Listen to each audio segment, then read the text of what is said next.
Бүгүнкү күндө Ош облусунда асфальт бетон заводу курулуп жатат. Маалым болгондой, завод Транспорт жана коммуникациялар министрлигинин демилгеси менен курулууда. Аталган заводдо саатына 80 тонна асфальт чыгаруу мерчемделип жатат. Анын курулушу июль айында башталган. Курулуш жакынкы күндөрү аяктап, учурда оңдолуп жаткан Ош Баткен Разаков унаа жолуна асфальт чыгарып берүүсү керек.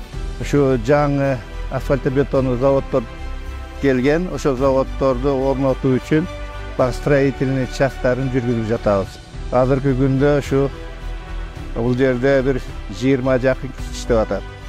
Şu заводдун алдына анан кийин бетон ямаларды башкаларды курганга. Бул завод эми производительности саатына 80 тонна берет, чыгарат.